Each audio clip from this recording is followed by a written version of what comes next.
नारायणाय परिपूर्णगुणार्णवाय विश्वोदयस्थितिलयोन्नियतिप्रदाय ज्ञानप्रदाय विबुधासुरसौख्यदुःख सत्कारणाय वितताय नमो नमस्ते। अभ्रमं भंगरहितं अजडं विमलं सदा आनन्दतीर्थमतुलं भजे तापत्रयापहम्। भवति यदनुभावादेडमुकोऽपि वाग्मी जडमतिरपि जन्तुर्जायते प्राज्ञमौलिः। सकलवचनचेतो देवता भारती सा मम वचसि निधत्तां सन्निधिं मानसे च। अस्मद्गुरुसमारम्भां टीकाकृत्पादमध्यगां श्रीमदाचार्यपर्यन्तां वन्दे गुरुपरम्पराम्। विद्यायां विबुधाचार्यं वेदज्ञानाब्धिचन्दिरं दुर्मतध्वान्तमार्ताण्डं सत्यध्यानमुनिं भजे। 50 वर्षपर्यन्तं सततं रामपूजकः श्री सत्यप्रमोद गुरुराट भासतां नो हृदम्बर। बन्धुस्त्वं गुरुरिष्टदैवतमिति त्वत्पादपङ्केरुहं प्राप्तं मां परिपालयेति सततं।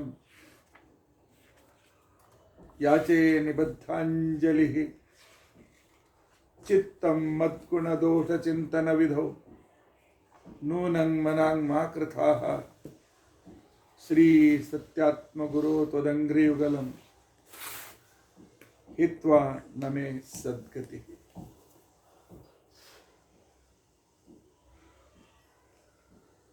यैरहं शुकवत् सम्यक् शिक्षितोऽस्मि कृपालुभिः तान् वन्दे धेनुपाचार्यान्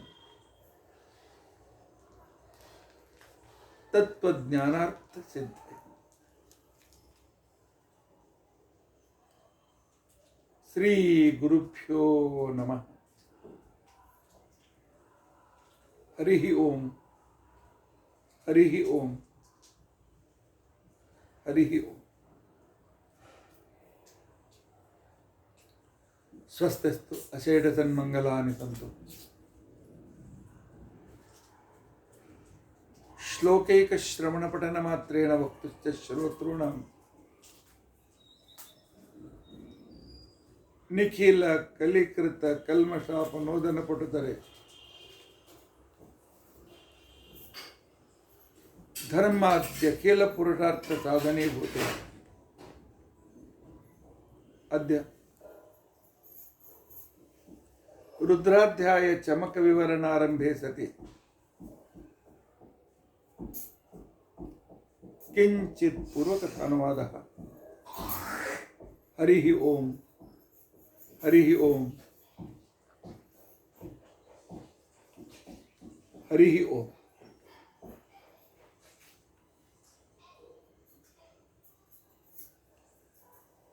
हरे राम राम राम हरे हरे।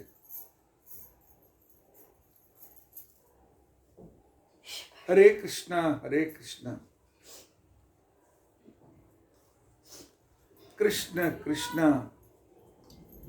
हरे हरे। हरे राम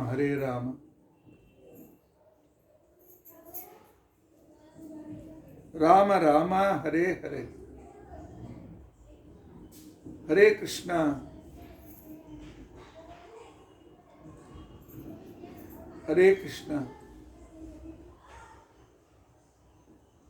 कृष्ण कृष्ण हरे हरे। हरे राम राम राम ಹರೇ ಹರೇ ಹರೇ ಕೃಷ್ಣ ಹರೇ ಕೃಷ್ಣ ಕೃಷ್ಣ ಕೃಷ್ಣ ಹರೇ ಹರೇ ಹರೇ ರಾಮ ರಾಮ ರಾಮ ಹರೇ ಹರೇ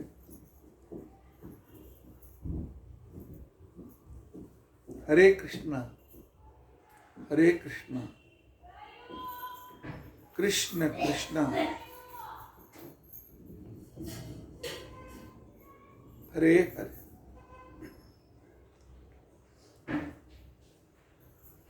ಶ್ರೀ ಗುರುಭ್ಯೋ ನಮಃ ಹರಿ ಓಂ ಹರಿ ಓಂ ಹರಿ ಓಂ.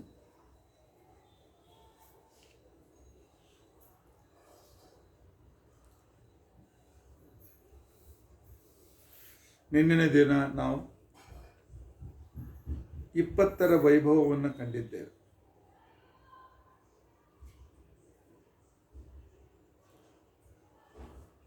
ಮತ್ತು 20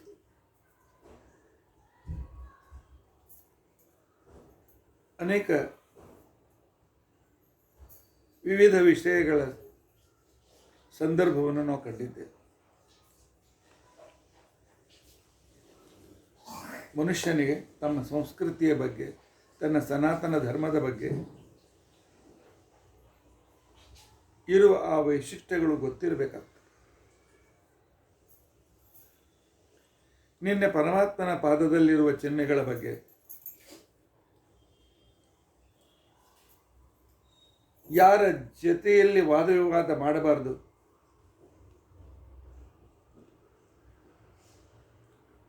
ಯಾವ ವಿಶಿಷ್ಟವಾಗಿರ್ತಕ್ಕಂತಹ ವ್ಯಕ್ತಿಗಳ ಜೊತೆಗೆ ನಮ್ಮ ಸಂಬಂಧ ಚೆನ್ನಾಗಿಟ್ಟುಕೊಳ್ಬೇಕು ಅನ್ನೋದ್ರ ಬಗ್ಗೆ ನಾವು ತಿಳಿದಿದ್ದೇವೆ. ಇವತ್ತಿನ ಸಂಖ್ಯೆ 21. 21 ಅಂತಂದಾಕ್ಷಣ ನೆನಪಾಗೋದು 21 ಮೋದಕದ ನೈವೇದ್ಯ ಅಲ್ವಾ? 21 ಮೋದಕದ ನೈವೇದ್ಯ ಸಂದರ್ಭ ಬಂದಾಗ ಈ ಗಣಪತಿಗೆ 21 ನೈವೇದ್ಯ ಯಾಕೆ? ಆನಂತರ ಹೋಗ್ಲಿ, ನಮ್ಮ ದೇವರು ಈ ಆನೆ ಮುಖ ಯಾಕೆ? ನಮ್ಮ ಗಣಪನಿಗೆ ಆನೆ ಮುಖ ಯಾಕೆ? ಇವೆಲ್ಲ ಜಿಜ್ಞಾಸೆಗಳು ನಮಗೆ ಪ್ರಾರಂಭವಾಗ್ತವೆ. ಆನಂತರ ತಾಮಸ ಪುರಾಣ ಮತ್ತು ಒಂದು ಕಾಲ್ಪನಿಕವಾಗಿರ್ತಕ್ಕಂಥ ಸಂದರ್ಭ ನೋಡಿದಾಗ ಕಥೆಯನ್ನು ಕೇಳ್ಕೊಂಡು ಬಂದಿದ್ದೇವೆ.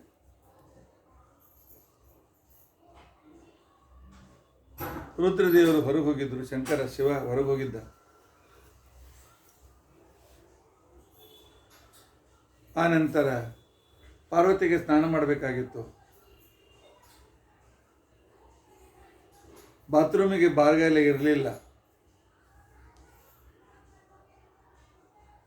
ಅದಕ್ಕೆ ಯಾರು ಒಳಗೆ ಬರಬಾರದು ಅಂತ ತಿಳ್ಕೊಂಡಂತ ಹೇಳಿ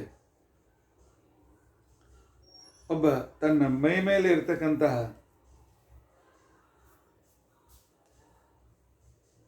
ಎರ್ಕೊಳ್ಬೇಕಾಗಿತ್ತು ಅಂತ ತಿಳ್ಕೊಂಡಂತಂದ್ರೆ ಸುಗಂಧಿ ಎಣ್ಣೆಯ ಜೊತೆಗೆ ಸ್ವಲ್ಪ ಅರಿಶಿಣ ಅದು ಇದು ಸೇರಿಸಿ ಹಚ್ಚಿಕೊಂಡ ಆನಂತರ ಅದನ್ನು ತೆಗೆದು ಸ್ನಾನ ಮಾಡ್ತಾರೆ. ಅಥವಾ ಇನ್ನೂ ಸ್ವಲ್ಪ ವಿಕೃತ ಕಥೆ ಇದೆ. ತನ್ನ ಮೈ ಮೇಲೆ ಇರ್ತಕ್ಕಂಥ ಎಲ್ಲ ಮಣ್ಣನ್ನು ತೆಗೆದು ಮೂರ್ತಿ ಮಾಡೋದಕ್ಕೆ ಜೀವ ಕೊಟ್ಟು ಹೊರಗೆ ಕುಡಿಸಿದ್ಲು. ನಾನು ಬರೋ ಒಳಗೆ ಯಾರನ್ನೂ ಬಿಡಬೇಡ ಅಂತ. ಆಗ ಅವಳು ಸ್ನಾನ ಆಗಿರಲಿಲ್ಲ. ಅದರಲ್ಲಿ ಶಂಕರ ಬರ್ತಾನೆ. ಬಂದು ನಾಗಿ ಹುಡುಗ ಹೇಳ್ತಾನೆ, ಒಳಗೆ ಹೋಗುವಾಗಿಲ್ಲ. ಯಾರೋ ನೀನು ನನ್ನ ಮನೆಗೆ ನಾನು ಒಳಗೆ ಹೋಗಿಲ್ಲ ಅಂತ ಅನ್ಕೊಂಡ್ಬಿಡ್ತೀಯ? ನನಗೆ ಗೊತ್ತಿಲ್ಲ ನೀ ಯಾರಂತ ಅನ್ನೋದು. ನನಗೆ ಸೃಷ್ಟಿ ಮಾಡಿದ ವ್ಯಕ್ತಿ ಹೇಳಿದ್ದಾಳೆ ಯಾರನ್ನೂ ಒಳಗೆ ಬಿಡಬೇಡ ಅಂತ ತಿಳ್ಕೊಂಡಂತ.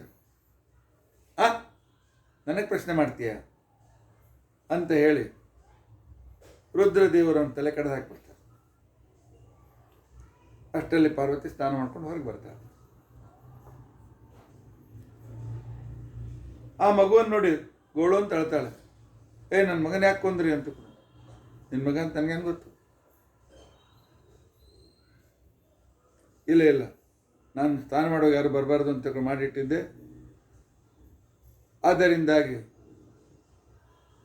ಈಗಿಂದೀಗ ನಾನು ಜೀವಂತ ಮಾಡಿ ಅಂತ ತಿಳ್ಕೊಂಡಂತ ಹೇಳಿ ಅವ್ರು ಹೇಳಿದ್ರು. ನಾನು ಹಾರಿಸುವಾಗ ತಲೆ ಎಲ್ಲೋ ಬಿದ್ದಿದೆ ಯಾರಿಗೂ ಗೊತ್ತು. ಆಗ ಪ್ರಮಥಗಣಗಳಿಗೆ ಹೇಳ್ತಾರಂತೆ, ಹೋಗು, ಯಾರು ದಕ್ಷಿಣಕ್ಕೆ ಕಾಲು ಮಾಡ್ಕೊಂಡು ಮಲ್ಕೊಂಡಿದ್ದಾರೆ ಅವರ ತಲೆಯನ್ನು ಕತ್ತರಿಸ್ಕೊಂಡು ಬಾ.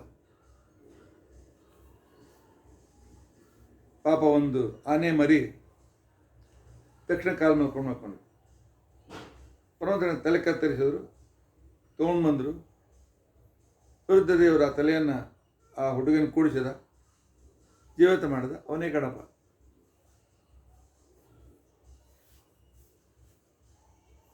ಈ ಕಥೆಯನ್ನು ಕೇಳಿದ್ರೆ ಈಗಿನ ಹುಡುಗರು ನಗ್ತಾರೆ. ಅವ್ರಿಗೆ ಅನೇಕ ಪ್ರಶ್ನೆಗಳು ಉಂಟಾಗ್ತವೆ. ಒಂದು, ಪಾರ್ವತಿ ಎಷ್ಟು ದಿವಸದಿಂದ ಸ್ನಾನ ಮಾಡಿಲ್ಲ, ಮೈ ಮೇಲೆ ಅಷ್ಟು ಮಣ್ಣು ಹೊಡುತ್ತಾ, ಎಲ್ಲ ತೆಗೆದು ಅಷ್ಟು ಮಣ್ಣು ಅವ್ರ ಮೈ ಮೇಲೆ ಇತ್ತ. ಏನು ಸಾಬೂನು ಹಚ್ಕೊಂಡು ಸ್ನಾನ ಮಾಡ್ತಿರಲಿಲ್ಲ ಏನಕ್ಕೆ? ಮೊದಲೇ ಪ್ರಶ್ನೆ. ಎರಡನೇ ಪ್ರಶ್ನೆ, ರುದ್ರದೇವರಿಗೆ ನನ್ನನ್ನು ಹುಟ್ಟಿಸಿದ ಅವಳು ಹೊಳಗೆ ಸ್ನಾನ ಮಾಡ್ತಾ ಇದ್ದಾಳೆ ಅಂತಂದಾಗ, ಪಾರ್ವತಿ ಏನಾದ್ರು ಮಗುವನ್ನು ಸೃಷ್ಟಿ ಮಾಡಿರ್ಬೋದು ಅಂತನೂ ಅಷ್ಟು ತಿಳುವಳಿಕೆ ಶಿವನಿಗೆ ಬರಲಿಲ್ಲ. ನಾನು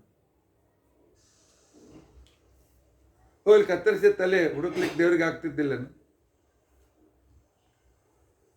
ಹೋಗ್ಲಿಪ್ಪ, ರುದ್ರದೇವರು ಇಷ್ಟೆಲ್ಲ ದೊಡ್ಡವರು, ತನ್ನ ಹೆಂಡತಿ ಸ್ನಾನ ಮಾಡ್ಲಿಕ್ಕೆ ಒಂದು ಬಾತ್ರೂಮ್ಗೆ ಒಂದು ಬಾಗಲ ಮಾಡ್ಲಿಕ್ಕಾಗಲಿಲ್ಲ ಅವ್ರಿಗೆ. ಹೋಗ್ಲಿ, ಇವ್ರ ತಲೆ ಕೊಡಿಸ್ಬೇಕಾದ್ರೆ ಆ ಆನೆ ಮರಿನ ಯಾಕೆ ಕೊಲ್ಬೇಕು? ಇದೆಲ್ಲಿ ನ್ಯಾಯ?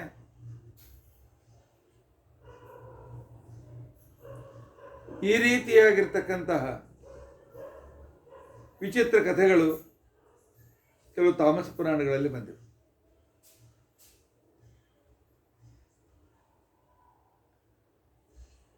ಇಂತಹ ಕಥೆಗಳನ್ನು ಕೇಳಿ ಎಲ್ಲ ಪುರಾಣಗಳೆಲ್ಲ ಇಂಥ ಹೊಲಸದ ಏನೇನೋ ಇದೆ ಅಂತೇಳಿ ಜನ ಹೇಳ್ತಾರೆ. ಹಾಗಿಲ್ಲ, ಅರ್ಥ ಮಾಡಿಕೊಳ್ಳು. ಇಂಥ ಕಥೆಗಳನ್ನು ತಾಮಸ ಪುರಾಣದಲ್ಲಿ ಮೊದಲಿಂದಿತ್ತೋ ಅಥವಾ ಆಮೇಲೆ ಸೇರಿಸಿದ್ರೋ, ಯಾಕೆ ಪುರಾಣಗಳೆಲ್ಲ ಅನೇಕ ರೀತಿಯಾಗಿ ಮಧ್ಯೆಯಲ್ಲಿ ಕಥೆಯನ್ನು ಸೇರಿಸ್ಬಿಡ್ತಾರೆ. ವಿಶಾಲವಾದ ಭಾಗ ಒಂದು 50 ಶ್ಲೋಕ ರಚನೆ ಮಾಡಿ ಅವನ ಕೊಟ್ಟು ಹಾಕಿಬಿಡ್ತಾನೆ.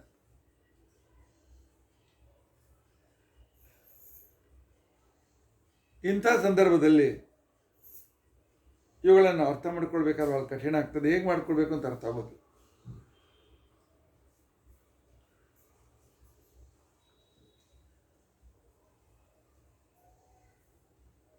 ಆದ್ದರಿಂದಾಗಿ ಇದೊಂದು ತಾಮಸ ಪುರಾಣದ ಕಥೆ ಅಂತ ಅನ್ನೋದು ಇದನ್ನು ಬಿಟ್ಬಿಡ್ಬೇಕು. ಇದನ್ನು ವಿಶ್ವಾಸ ಇಡಬಾರ್ದು. ಆದರೆ ಮಹಾಭಾರತಕ್ಕೆ ಪುರಾಣಕ್ಕೆ ಸ್ವಲ್ಪ ಆಧ್ಯಾತ್ಮಿಕತೆಯನ್ನು ಹಚ್ಚಬೇಕು ಅಂತ ತಿಳ್ಕೊಂಡು ಅಂತ ಹೇಳಿ ವಿಚಾರ ನಾವು ಮಾಡಿರ್ತಕ್ಕಂಥ ಸಂದರ್ಭದಲ್ಲಿ ಆವಾಗ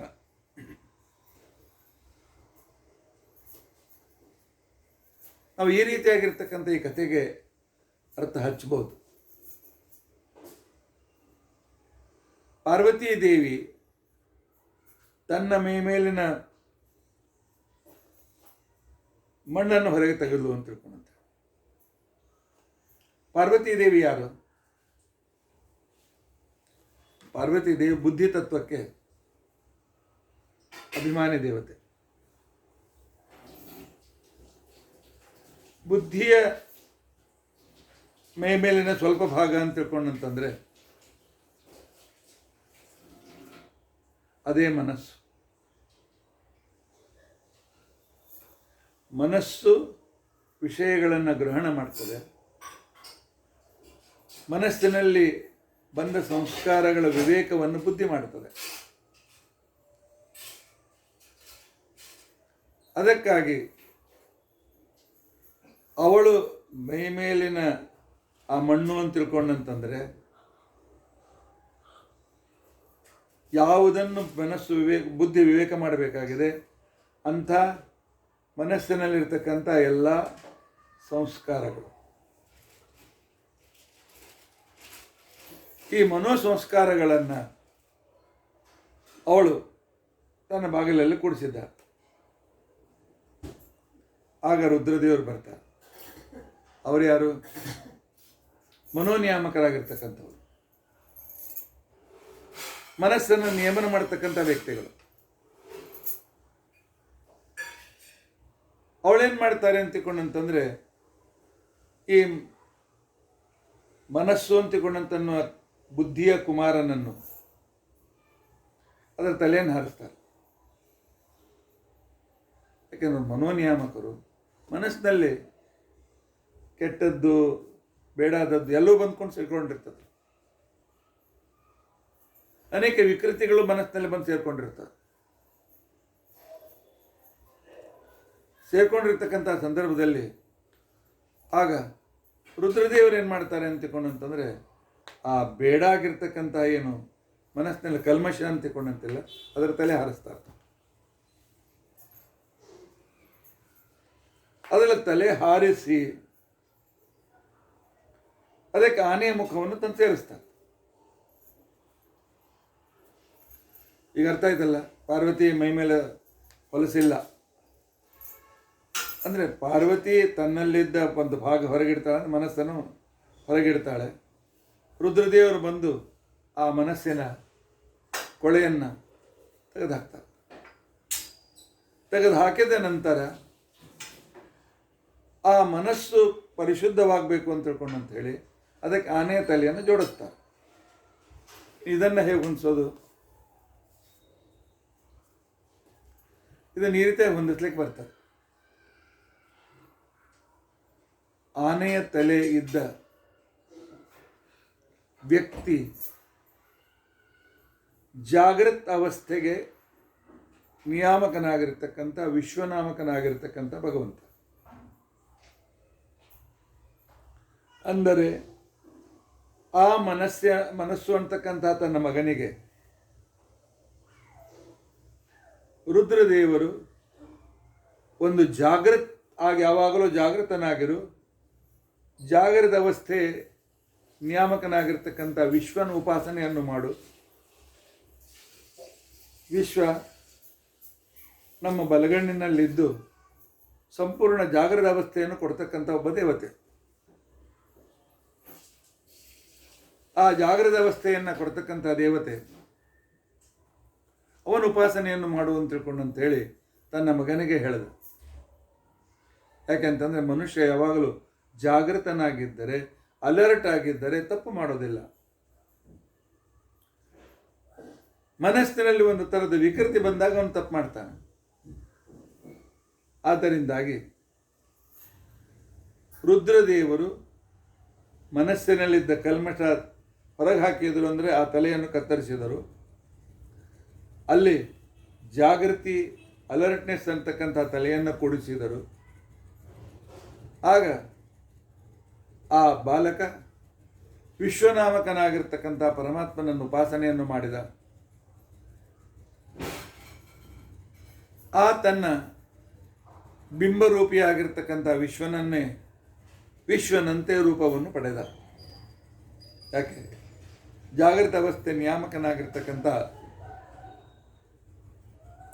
ವಿಶ್ವನ ಮಧ್ಯದ ಮುಖ ಗಜಮುಖ ಇದೆ.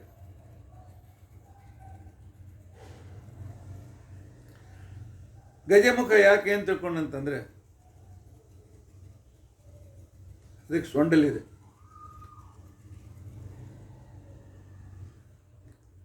ಸೊಂಡಲಿರ್ತಕ್ಕಂತಹ ಆನೆಗೆ ದ್ವೀಪ ಅಂತ ತಿಳ್ಕೊಂಡಂತ ಹೇಳಿದ್ರು.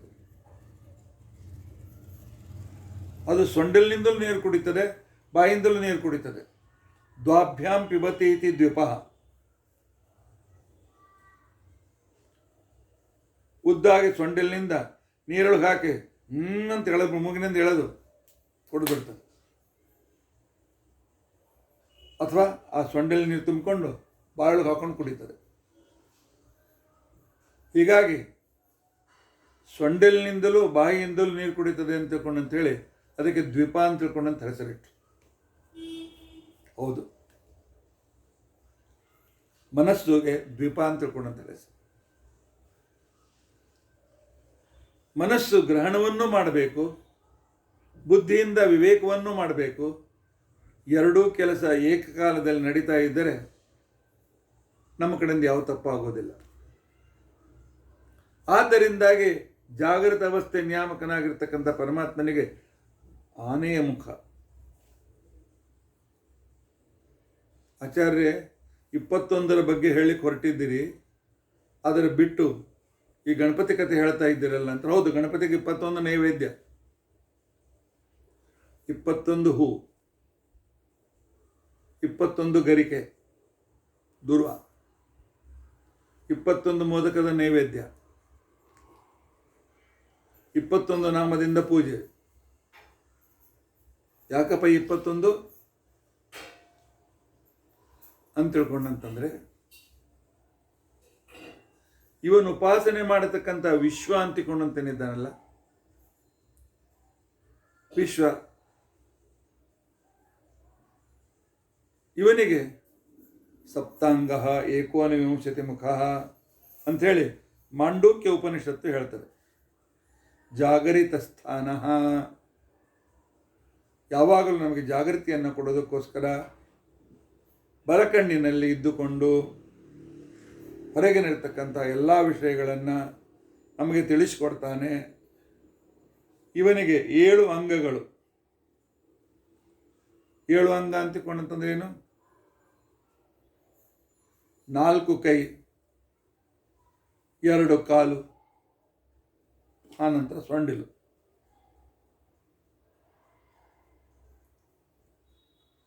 ಈ ರೀತಿಯಾಗಿ, ಆದರೆ ಅದರ ಜೊತೆಯಲ್ಲಿ 19 ಮುಖಗಳು. 19 ಮುಖ ಇರಬೇಕಾಗಿತ್ತು ಅಂತಕೊಂಡಂತಂದರೆ 9 ಈ ಕಡೆ ಮುಖ, 9 ಈ ಕಡೆ ಮುಖ. ಅವೆಲ್ಲ ಪರಮಾತ್ಮನಿಂದ ಸುಂದರವಾಗಿರ್ತಕ್ಕಂಥ ಹಸನ್ಮುಖವಾದ ಪುರುಷ ಮುಖದಂತೆ ಇವೆ. ಆ ವಿಶ್ವನಾಮಕನಾಗಿರ್ತಕ್ಕಂಥ ಪರಮಾತ್ಮನಿಗೆ ಮಧ್ಯದ ಮುಖ ಆನೆಯ ಮುಖ. ಯಾಕೆ? ಮನಸ್ಸು ಬುದ್ಧಿ ಇವುಗಳ ಸಂಗಮ ಆಗಬೇಕು ಅಂತ ತಿಳ್ಕೊಂಡಂತ ಹೇಳಿ ದ್ವೀಪರೂಪವಾಗಿರ್ತಕ್ಕಂಥ ಸೊಂಡಿಲನ್ನು ಇಟ್ಟುಕೊಂಡಿದ್ದಾನೆ. ಆಯ್ತಪ್ಪ, 19 ಈ ಗಣಪತಿ ವಿಶ್ವನನ್ನು ತನ್ನ ಬಿಂಬಮೂರ್ತಿಯನ್ನೇ ಉಪಾಸನೆ ಮಾಡಿದ್ದರಿಂದಾಗಿ ಅವನ ಸಾರೂಪ್ಯ ಈ ಗಣಪತಿಗೆ ಆನೆಯ ಮುಖ ಬಂದಿದೆ.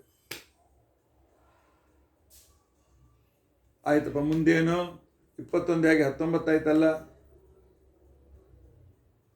ಈ ಗಣಪತಿಯ ಅಂತರ್ಗತನಾಗಿರ್ತಕ್ಕಂಥ ಪರಮಾತ್ಮ ವಿಶ್ವಂಭರ, ವಿಶ್ವ ಜಾಗೃತ ಅವಸ್ಥೆ ನಿಯಾಮಕ ವಿಶ್ವ ಸೇರಿದ್ನಲ್ಲ, ಅವನ ಬಿಂಬಮೂರ್ತಿ 20 ಆಯಿತು. ಆದರೆ ಈ ಗಣಪತಿಗೆ ವಿಶೇಷವಾದ ಅನುಗ್ರಹವನ್ನು ಮಾಡಿ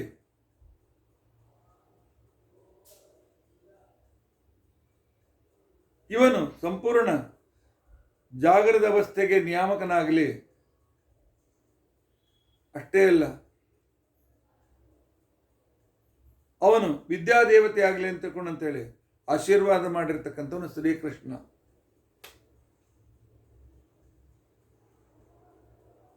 ಹತ್ತೊಂಬತ್ತು ಮುಖಗಳಿಗೆ 19 ನೈವೇದ್ಯ. ಗಣಪತಿ ಒಳಗಿರ್ತಕ್ಕಂಥ ವಿಶ್ವನಿಗೆ 20ನೇ ನೈವೇದ್ಯ. ಆನಂತರ ಅದರ ಅಂತರ್ಗತನಾಗಿರ್ತಕ್ಕಂತಹ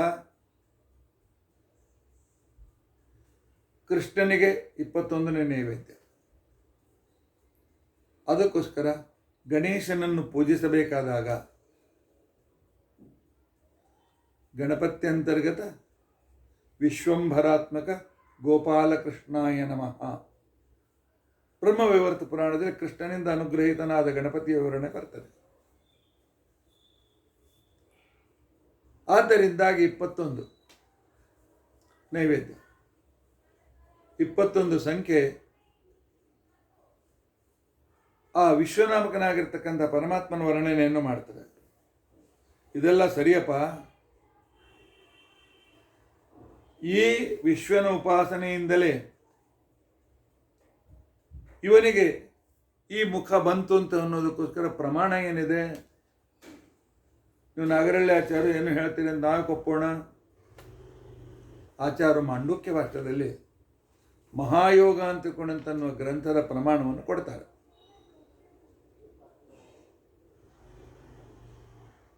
ನಮಗೆ 4 ರೀತಿಯ ಅವಸ್ಥೆಗಳು: ಜಾಗ್ರತ್, ಸ್ವಪ್ನ, ಸುಷುಪ್ತಿ ಮತ್ತು ತುರಿಯಾವಸ್ಥೆ. ಪರಮಾತ್ಮ ಇಲ್ಲಿ ವಿಶ್ವ ತೈಜಸ ಪ್ರಾಜ್ಞ ತುರಿಯ, ವಿಶ್ವ ತೈಜಸ ಪ್ರಾಜ್ಞ ತುರಿಯ ರೂಪದಿಂದ ಇದ್ದಾನೆ.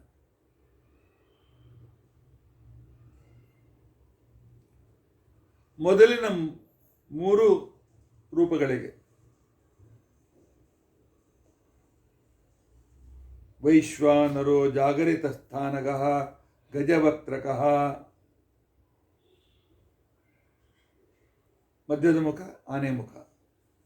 ನಿರ್ಮಾತ ಬಾಹ್ಯ ಸಂವಿತ್ತೇ ಜೀವಾನಾಂ ತದಗೋಚರ, ನಮಗೆ ಗೊತ್ತಿಲ್ಲದಂತೆ ನಮಗಿದ್ದು ನಮ್ಮ ಬಲಗಡೆಯಲ್ಲಿದ್ದು ಹೊರಗಿನ ಎಲ್ಲ ವಸ್ತುಗಳ ಜ್ಞಾನವನ್ನು ಮಾಡಿಕೊಡ್ತಾನೆ ವಿಶ್ವನಾಮಕನಾಗಿರ್ತಕ್ಕಂಥ ಶ್ರೀಹರಿ.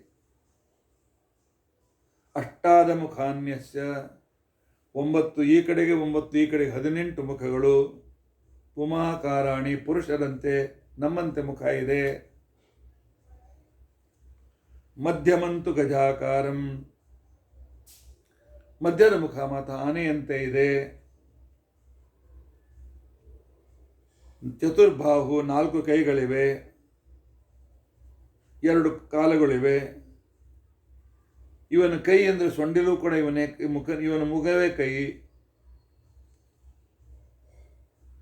ಸ್ಥೂಲಾನ್ ಭೋಗಾನ್ ಇಂದ್ರಿಯೈಸ್ತು, ಪರಮಾತ್ಮ ಗಣಪತಿ ಅಂತರ್ಗತನಾಗಿದ್ದುಕೊಂಡು ನಾವು ಮಾಡ್ತಕ್ಕಂಥ ಊಟದಲ್ಲಿ ಏನಿದೆ, ಅನ್ನ ಸಾರು ಇತ್ಯಾದಿಗಳು ಅಂತೇನಿವೆ, ಈ ರೀತಿಯಾಗಿರ್ತಕ್ಕಂಥವುಗಳು ಶುಭಾನ್, ಅಲ್ಲಿರ್ತಕ್ಕಂಥ ಸ್ವಾಖ್ಯರಸವನ್ನು ಮಾತ್ರ ಪರಮಾತ್ಮ ತೆಗೆದುಕೊಳ್ಳುತ್ತಾನೆ. ವಿಶ್ವನಿಗೆ ಸ್ಥೂಲ ಅಂತ ತಿಳ್ಕೊಂಡಂತೇಳಿ ಹೆಸರು. ಯಾಕೆ? ಎಲ್ಲರಿಗೂ ಕಣ್ಣಿನಲ್ಲಿದ್ದುಕೊಂಡು ಎಲ್ಲವನ್ನೂ ಸ್ಥೂಲವಾದ ವಸ್ತುಗಳನ್ನು ತೋರಿಸಿಕೊಡ್ತಾನೆ ಅಂತ ತಿಳ್ಕೊಂಡಂತ ಹೆಸರು. ತತ್ಸಂಬಂಧಿ, ಭಗವಂತನಿಗೆ ವೈಶ್ವ ಅಂತ ತಿಳ್ಕೊಂಡಂತೇಳಿ ಹೆಸರು. ಇವನು ಮನುಷ್ಯನ ಶರೀರದಲ್ಲಿದ್ದರೂ ಕೂಡ ನಾಶವನ್ನು ಹೊಂದೋದಿಲ್ಲ, ಆದ್ದರಿಂದಾಗಿ ನರ ಅಂತ ಸೇರಿಕೊಳ್ತಾನೆ. ಹೀಗಾಗಿ ಇವನಿಗೆ ವೈಶ್ವಾನರ ಅಂತೂ ಕೂಡ ಹೆಸರು. ವಿನಾಯಕಸ್ತು ವಿಶ್ವಸ್ಯ ಧ್ಯಾನಾದೈತ್ ಗಜವಕ್ತ್ರತಾಂ, ಶಿವಪಾರ್ವತಿಯ ಪುತ್ರನಾದ ವಿನಾಯಕ ವಿಶ್ವರೂಪಿಯಾದ ಪರಮಾತ್ಮನ ಧ್ಯಾನವನ್ನು ಮಾಡಿ ತನ್ನ ಬಿಂಬಮೂರ್ತಿಯ ರೂಪವನ್ನೇ ಅವನು ಪಡೀತಾನೆ. ಸಾರೂಪ್ಯ ಮೋಕ್ಷ ಅಂತಿಕೊಂಡು, ಸಾರೂಪ್ಯ ಅಂತಿಕೊಂಡು ಅಂತ ಕರೀತಾರೆ. ಮೋಕ್ಷದಲ್ಲಿ ಬರಬೇಕು ಅಂತಲ್ಲ, ಇಲ್ಲಿದ್ದಾಗೂ ಬರ್ಬೋದು.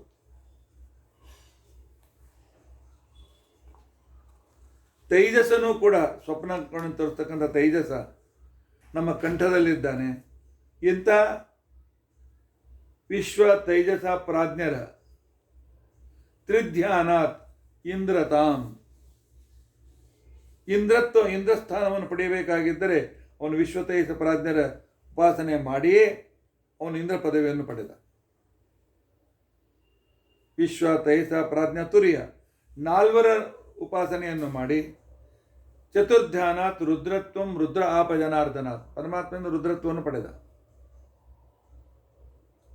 ಹೀಗೆ ಪರಮಾತ್ಮ ವೈಶ್ವಾನರ ರೂಪಿಯಾದ ಪರಮಾತ್ಮ ಓಂ ನಲ್ಲಿರ್ತಕ್ಕಂಥ ಮೊದಲಿನ 4 ಅಕಾರ ಉಕಾರ ಮಕಾರ ನಾದ ಇವುಗಳ ರೂಪದಿಂದ ಚತುರ್ರೂಪದಿಂದ ತಾನು, ಅದಕ್ಕೋಸ್ಕರವೇ ಓಂಕಾರ ಅಂತ ಗಣಪತಿ ಅಂತ ಯಾಕೆ ಹೇಳ್ತಾರೆ ಅಂತಂದರೆ, ಪರಮಾತ್ಮನ 4 ರೂಪದಲ್ಲಿ ಮೊದಲಿನ 3 ರೂಪಗಳು 19 ಮಧ್ಯದಲ್ಲಿ ಗಜಮುಖ, ಆನಂತರ ತುರಿಯನ ರೂಪ ಅಂತಿಕೊಂಡಂತೇಳಿದ ಆನಂದಾತ್ಮಕ ಅಪ್ರಾಕೃತವಾಗಿರ್ತಕ್ಕಂಥದ್ದು ಅಂತ ವಿವರಣೆಯನ್ನು ಮುಂದೆ ಇದೇ ಉಪನಿಷತ್ತು ನಮಗೆ ತಿಳಿಸಿಕೊಡ್ತಾರೆ.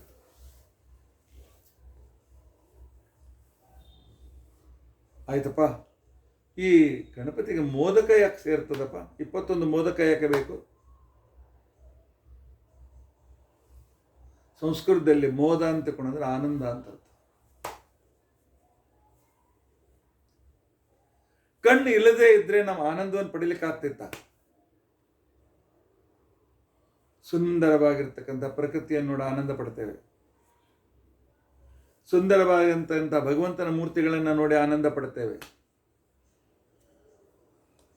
ಸುಂದರವಾಗಿರ್ತಕ್ಕಂತಹ ಪರಮಾತ್ಮನ ಪ್ರತಿಮೆಗಳನ್ನು ಅಥವಾ ಸುಂದರರಾಗಿರ್ತಕ್ಕಂತಹ ಸ್ತ್ರೀ ಪುರುಷರನ್ನು ನೋಡಿ ಆನಂದ ಪಡ್ತೇವೆ.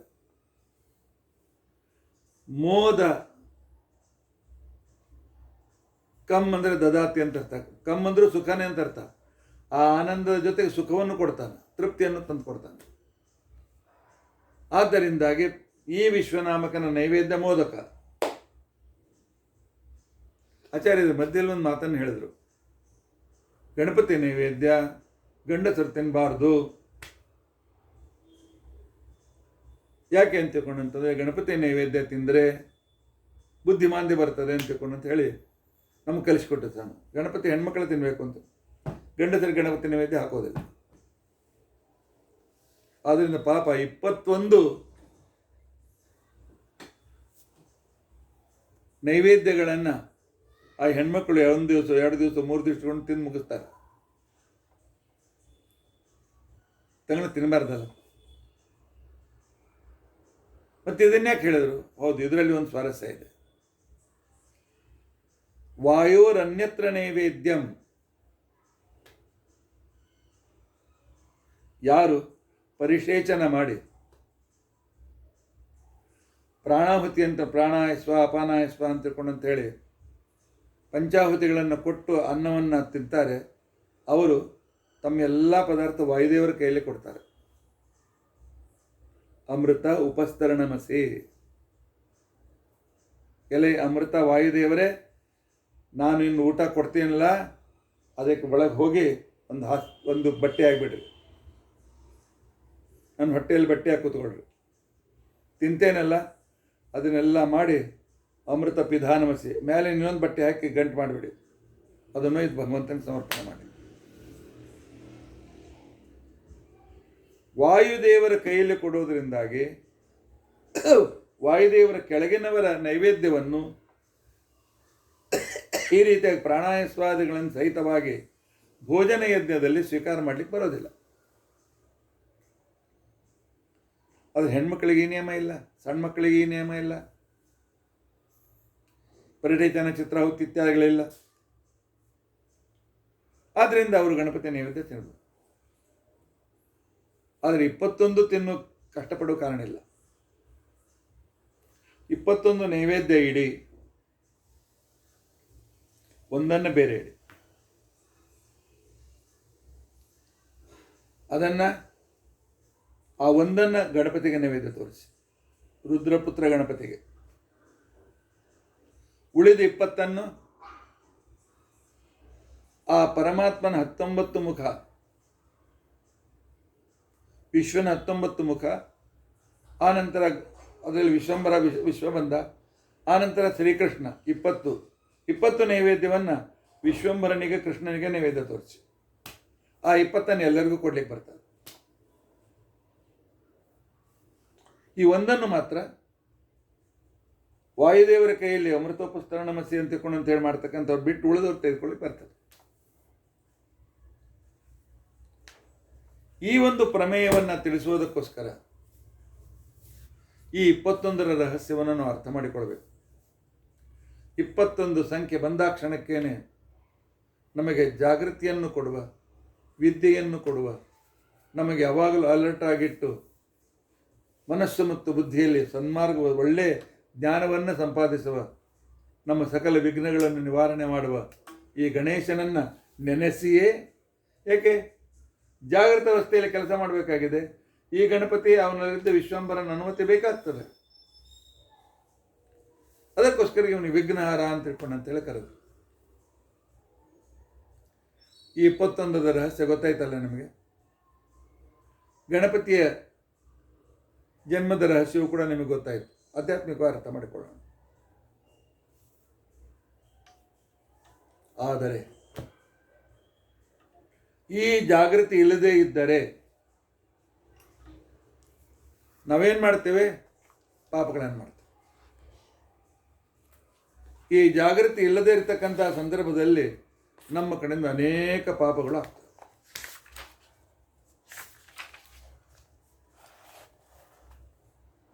ಅದರಲ್ಲಿ 21 ಪ್ರಮುಖ ಪಾಪಗಳಾಗ್ತವೆ. 21, ಅಲ್ಲಿ ಕೂಡ 21 ಇದೆ. ಆ 21 ಪಾಪಗಳಿಂದ 21 ತರಹದ ನರಕ, ಪ್ರಮುಖವಾದ ನರಕಗಳು 21,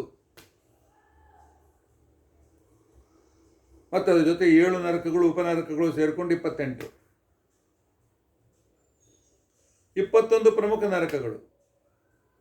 ನಾವು ಗಣಪತಿಯನ್ನು ನೆನೆಸದೆ ಅವತ್ತಿನ ಕಾರ್ಯ ಪ್ರಾರಂಭ ಮಾಡಿದರೆ, ವಿಶ್ವನಾಮಕ ಪರಮಾತ್ಮನ ಉಪಾಸನೆ ಇಲ್ಲದೆ ಇದ್ದರೆ ನಮ್ಮ ಕೆಲಸಗಳಲ್ಲಿ ತಪ್ಪುಗಳಾಗ್ತದೆ, ಪಾಪಗಳು ಬರ್ತವೆ. ಆ ಪಾಪಗಳಿಂದ ನಾವು 21 ಥರದ ತಪ್ಪುಗಳನ್ನು ಮಾಡ್ತೇವೆ. ಆ 21 ತರಹದ ನರಕದಲ್ಲಿ ಆ ತಪ್ಪುಗಳನ್ನು ಯಾವ್ಯಾವ ತಪ್ಪು ಮಾಡಿರ್ತೇವೆ ಆ ನರಕಕ್ಕೆ ಹೋಗಿ ದುಃಖ ಅನುಭವಿಸ್ತೇವೆ. ನರಕ ಅಂದರೆ ಕೇವಲ ಯಾತನಾ ದುಃಖ.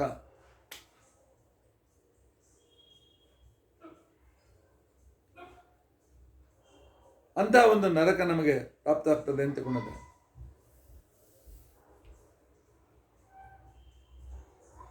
ಆ 21 ನರಕ ಯಾವುದು? ಈ 21 ರಹಸ್ಯಕ್ಕೆ ಮಾಂಡವ್ಯ ಉಪನಿಷತ್ತು ಹತ್ರ ಹೋದಿವೆ. ಆ 21 ನರಕದ ಸಂದರ್ಭಕ್ಕೋಸ್ಕರ ಭಾಗವತ ಪಂಚಮ ಸ್ಕಂದಕ್ಕೆ ಹೋಗಬೇಕಾಗ್ತದೆ. 21 ನರಕವನ್ನು ಭಾಗವತದ ಪಂಚಮ ಸ್ಕಂದದ ಕೊನೆಯಲ್ಲಿ ನಮಗೆ ಈ ರೀತಿಯಾಗಿ ತಿಳಿಸಿಕೊಡ್ತಾರೆ.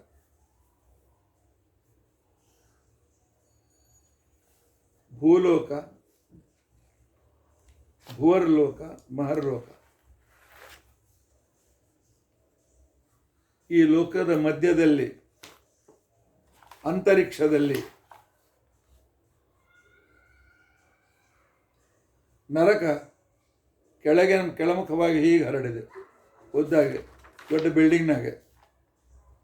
ಪಾತಾಳದಲ್ಲಿ ಅದರ ಗ್ರೌಂಡ್ ಫ್ಲೋರ್ ಇದೆ, ಅಂತರಿಕ್ಷದಲ್ಲಿ ಅದರದ್ದು ಮೇಲಿನ ಫ್ಲೋರ್ ಬರ್ತದೆ.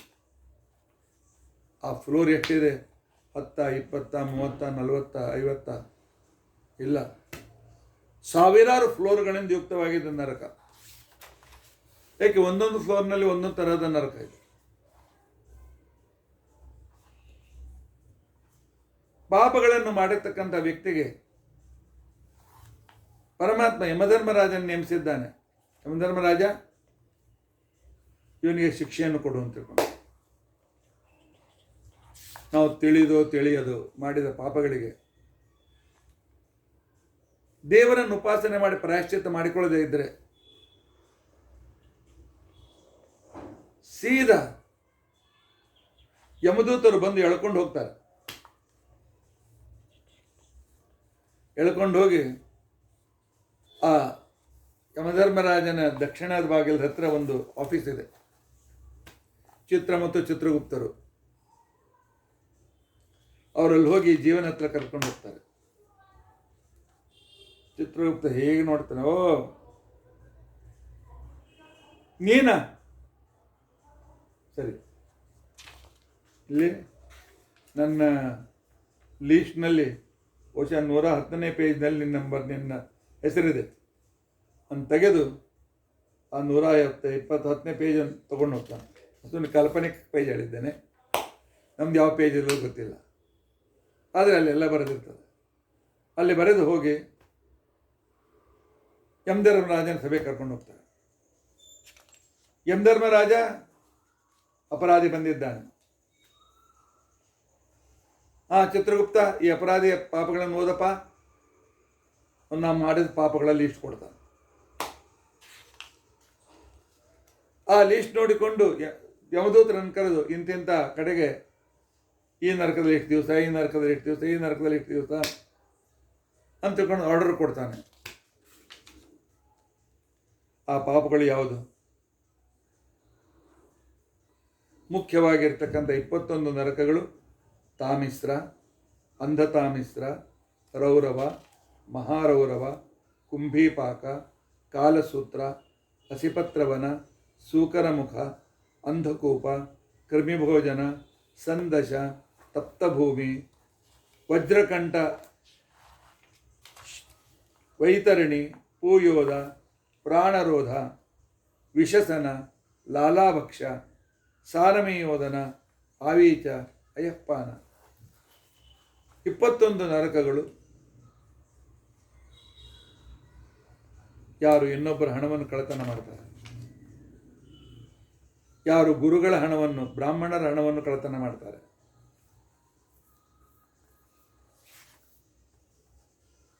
ಯಾರು ಇನ್ನೊಬ್ಬರ ಮಕ್ಕಳನ್ನು, ಹೆಣ್ಮಕ್ಳನ್ನೋ ಗಂಡಸ ಮಕ್ಕಳನ್ನೋ ಅಥವಾ ಅವ್ರ ಹೆಂಡತಿಯನ್ನು ಕಿಡ್ನಾಪ್ ಮಾಡ್ಕೊಂಡು ಹೋಗ್ತಾರೆ, ಇವರಿಗೆ ಈ ತಾಮಿಸ್ರ ಅಂತಿಕೊಂಡಂಥೇಳಿ ನರಕದಲ್ಲಿ ಹಾಕ್ತಾರೆ. ಪರವಿತ್ತ, ಪರಾಪತ್ಯ, ಪರಕಳತ್ರಾದಿಗಳನ್ನು ಅಪಹಾರ ಮಾಡಿರ್ತಕ್ಕಂಥವರಿಗೆ. ಇಲ್ಲಿ ಕೇವಲ ಕತ್ತಲೆ ಇದೆ. ಆನಂತರ ಈ ಕತ್ತಲೆಯಲ್ಲಿ ಹಸಿವೆ ಆಗ್ತದೆ. ಹಸಿವೆ ಅಂತಂದಾಕ್ಷಣಕ್ಕೇನೆ ಇವನ ಮುಖಕ್ಕೆ ಆಹಾರ ಕೊಡೋದಿಲ್ಲ, ಒಂದು ಟ್ಯೂಬ್ ಹಚ್ತಾರೆ, ಒಳಗೆ ನೀರು ಬಿಡ್ತಾರೆ. ಆ ನೀರು ಅರ್ಧ ಲೋಟ ಪೂರ್ಲೋಟಲ್ಲ, ಅಲ್ಲೇ ನಳ ಬಿಡ್ತಾನೆ. ಆ ನೀರು ಹೊಟ್ಟೆಯಲ್ಲಿ ಹೋಗಿ ಹೊಟ್ಟೆ ಉಬ್ಬಿ ಹೊಟ್ಟೆ ಸೀಳಬೇಕು. ಆ ಹೊಟ್ಟೆಯಲ್ಲಿ ನೀರು ಹೋಗಿ ಹೊಟ್ಟೆ ಉಬ್ಬಿ ಹೊಟ್ಟೆ ಸೀಳುವ ಯಾತನೆ ಅಂತೇನಿದೆ ಇವನು ಅನುಭವಿಸ್ತಾ ಇರಬೇಕು. ಅಷ್ಟೇ ಅಲ್ಲ, ಈ ಕಡೆಯಿಂದ ಒಬ್ಬ ಬಡಿತಾನೆ, ಆ ಕಡೆಯಿಂದ ಒಬ್ಬ ಬಡಿತಾನೆ, ಏನೋ ಬಡಿತಾನೆ. ಕತ್ತಲೆ ಯಾರು ಬಡಿತಾರೆ, ಹೇಗೆ ಬಡಿತಾರೆ, ಏನೇನು ಬಡಿತಾರೆ ಗೊತ್ತಾಗೋದಿಲ್ಲ. ಆಯ್ತಪ್ಪ, ಒಂದು ದಿವಸ ಸಾಯೋಣ ಅಂತ ಅಲ್ಲಿ ಸಾವೇ ಇಲ್ಲ, ನರಕದಲ್ಲಿ ಮರಣ ಇಲ್ಲ, ಯಾತನೆ ಅನುಭವಿಸ್ಕೋತಿರ್ಬೇಕು. ನೋಡಿ, ಇನ್ನೊಬ್ಬರ ಸಂಪತ್ತಿಯನ್ನು, ಇಬ್ಬರ ಭೂಮಿಯನ್ನು, ಇಬ್ಬರೊಬ್ಬರ ಆಸ್ತಿಯನ್ನು, ಗುರುಧನವನ್ನು, ಬ್ರಾಹ್ಮಣ ಧನವನ್ನು ಅಪಹರಿಸಿದ್ರೆ ಏನಾಗ್ತದೆ ಅಂತ ಅನ್ನೋದು ಕಲ್ಪನೆ ಮಾಡಿಕೊಳ್ಳಿ. ಇದಕ್ಕೆ ತಾಮಿಸ್ರ ಅಂತ ತಿಳ್ಕೊಂಡಂತಾರೆ, ಅಂಧ ತಾಮಿಸ್ರ ಅಂತೇಳಿ. ಇದು ತಾಮಿಸ್ರದ ಪ್ರಮೋಷನ್. ಬರೀ ಹಣ ಅಪಹರಣ ಮಾಡೋದಿಲ್ಲ, ಹಣ ಅಪಹರಣ ಮಾಡಿ ಅವರಿಗೆ ಅನೇಕರು ಯಾತನಾ ಕೊಡ್ತಾರೆ. ಅವರ ಹಣವನ್ನು ಅಪಹರಣ ಮಾಡಿ ಅವ್ರ ದುಃಖದಲ್ಲಿ ತೊಳಗಿ ಮತ್ತೆ ಇನ್ನೂ ಎಷ್ಟು ಯಾತನೆ ಯಾರು ಕೊಡ್ತಿರ್ತಾರೆ. ಈ ದರೋಡೆಕೋರರು ದುಡ್ಡುಕೊಂಡು ಹೋಗೋದು, ಹೊಡೆದು ಹೋಗ್ತಾರೆ. ಇಂತಹ ವ್ಯಕ್ತಿಗಳಿಗೆ ಅಂಧ ತಾಮಿಸ್ರದಲ್ಲಿ ಹಾಕ್ತಾರೆ. ಇಲ್ಲೂ ಕೂಡ ಕತ್ತಲೆ ಇದೆ. ಅದರಲ್ಲಿ ಪ್ರತಿ ಕ್ಷಣದಲ್ಲಿಯೂ ಕೂಡ ನೀರು ಕುಡಿಸ್ತಾರೆ, ಹೊಡಿತಾರೆ, ನೀರು ಕುಡಿಸ್ತಾರೆ, ಹೊಡಿತಾರೆ, ಹೊಟ್ಟೆ ಸೀಳ್ತಾರೆ, ಮತ್ತೆ ಹೊಟ್ಟೆ ಸರಿ ಹೋಗ್ತದೆ, ಮತ್ತೆ ನೀರು ಕುಡಿಸ್ತಾರೆ, ಮತ್ತೆ ಸಂಕಟ ಆಗ್ತದೆ, ಮತ್ತೆ ಹೊಡಿತಾರೆ.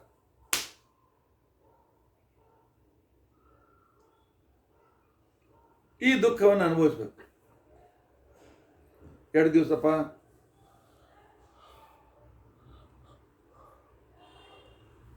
ನಮ್ಮ ಶರೀರದ ಮೇಲೆ ಎಷ್ಟು ರೋಮಗಳಿವೆ ಅಷ್ಟು 1000 ವರ್ಷ ಅನುಭವಿಸ್ಬೇಕು.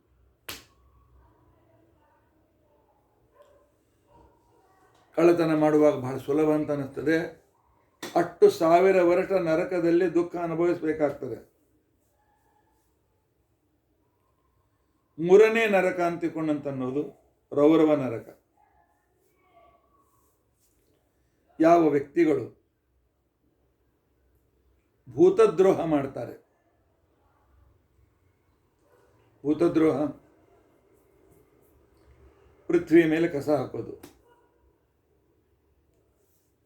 ನೀರಿನಲ್ಲಿ ಹೋಗಿ ಕಸ ಹಾಕೋದು, ಭೂಮಿಯನ್ನು ಪೊಲ್ಯೂಟ್ ಮಾಡೋದು, ನೀರನ್ನು ಪೊಲ್ಯೂಟ್ ಮಾಡೋದು,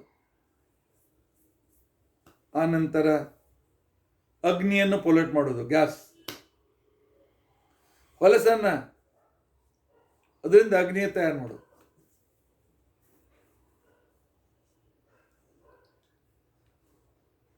ಇನ್ನು ವಾಯು ಮಾಲಿನ್ಯ, ಎಲ್ಲ ಹೊಲಸನ್ನೆಲ್ಲ ಗಾಳಿಯಲ್ಲಿ ಹಾಕೋದು, ಪರಾಲಿ ಸುಡೋದು, ಆ ಫ್ಯಾಕ್ಟ್ರಿಯಿಂದ ಬರತಕ್ಕಂತಹ ವಿಷಕಾರಿಯಾಗಿರ್ತಕ್ಕಂಥ ಗ್ಯಾಸ್ಗಳು, ವಾಯು ಮಾಲಿನ್ಯ ಯಾರು ಮಾಡ್ತಾರೆ, ಆಕಾಶ ಮಾಲಿನ್ಯ ಯಾರು ಮಾಡ್ತಾರೆ? ಜನರಿಗೆ ಶುದ್ಧವಾದ ಭೂಮಿಯನ್ನು ಬಿಡ್ಲಿಕ್ಕೆ ಬಿಡೋದಿಲ್ಲ, ಶುದ್ಧ ನೀರು ಕುಡ್ಲಿಕ್ಕೆ ಬಿಡೋದಿಲ್ಲ, ಶುದ್ಧವಾಗಿ ಉಸಿರಾಡಿಸ್ಲಿಕ್ಕೆ ಬರೋದಿಲ್ಲ. ಇಂಥ ವ್ಯಕ್ತಿಗಳಿಗೆ ರೌರವ ನರಕದಲ್ಲಿ ಹಾಕ್ತಾರೆ. ಅಲ್ಲಿ ರುರು ಅಂತಿಕೊಂಡಂತ ಜಾತಿಯ ಸರ್ಪಗಳಿವೆ. ಅದು ನಮ್ಮ ಹತ್ತಿರ ಬಂದು ನಿಶ್ವಾಸ ಬಿಟ್ಟರೆ ಸಾಕು, ಮೈಯೆಲ್ಲ ವಿಷ ಇರ್ತದೆ, ಧಗ ಧಗ ಧಗ ಮೈ ಉರಿತದೆ, ಭಯಂಕರ ಸಂಕಟ. ಅದರ ಮೇಲೆ ಯಮದೂತರು ಹೊಡಿತಾ ಇರ್ತಾರೆ.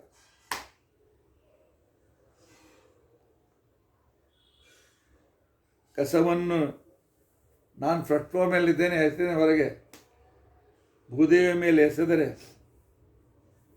ಅದಕ್ಕೋಸ್ಕರ ಕಸವನ್ನು ಕಸದ ಬುಟ್ಟಿಯಲ್ಲಿ ಹಾಕಬೇಕು. ಕಸಕ್ಕೋಸ್ಕರ ಗುಂಡಿಯನ್ನು ಮಾಡಿದ್ರೆ ಅದರಲ್ಲೇ ಹಾಕಬೇಕು. ಸಿಕ್ಕಲ್ಲಿ ಕಸ ಎಸೆದರೂ ಕೂಡ ಭೂಮಿಯನ್ನು ಪೊಲ್ಯೂಟ್ ಮಾಡಿದಂತೆ. ಆ ನಂತರ ಮನೆ ಹೊಲಸನ್ನು ಹೋಗಿ ನೀರಿನಲ್ಲಿ ಹಾಕ್ತೇವೆ. ನೀರಿನಲ್ಲಿ ನಿರ್ಮಾಲ್ಯ ಹಾಕ್ತಕ್ಕಂಥ ಕೆಟ್ಟ ಚಟ ಇದೆ, ಹಾಕಬಾರ್ದು. ಯಾರು ತುಳಿಲಾರದ ಜಾಗದಲ್ಲಿ ಅದನ್ನು ವಿಸರ್ಜನೆ ಮಾಡಬೇಕು, ಇಲ್ಲ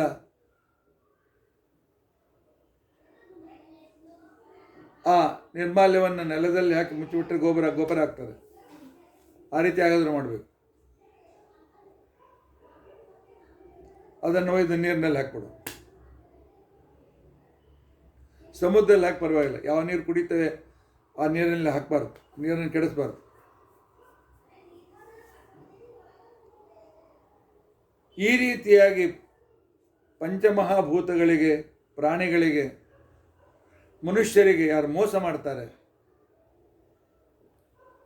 ರುರು ಅಂತಕ್ಕಂಥ ಸರ್ಪಗಳಿಂದ ಕಚ್ಚಿಸಿಕೊಂಡು ದಿನಾಲು ಯಾತನೆ ಅನುಭವಿಸಬೇಕಾಗ್ತದೆ.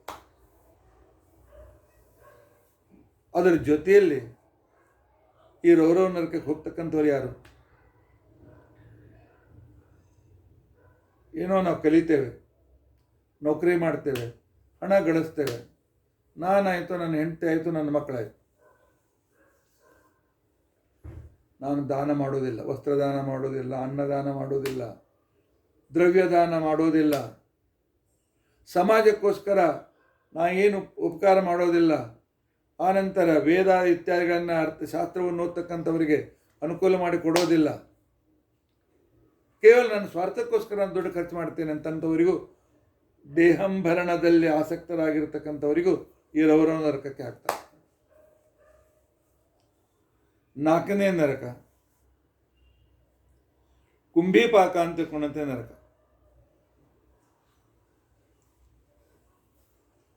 ಕುಂಭೀಪಾಕ ಅಂತ ತಿಳ್ಕೊಂಡಂತಂದ್ರೆ ಕಥ ಕಥ ಕಥ ಕಥ ಕುದಿಯೋ ಎಣ್ಣೆಯಲ್ಲಿ ಹಾಕ್ತಾರೆ ಕುಂಭೀಪಾಕ. ಅವನನ್ನು ಕರೀತಾರೆ. ಯಾವ ವ್ಯಕ್ತಿ ತಾನು ಬ್ರಾಹ್ಮಣನಾಗಿ ಮಾಂಸಾಹಾರವನ್ನು ಮಾಡ್ತಾನೆ,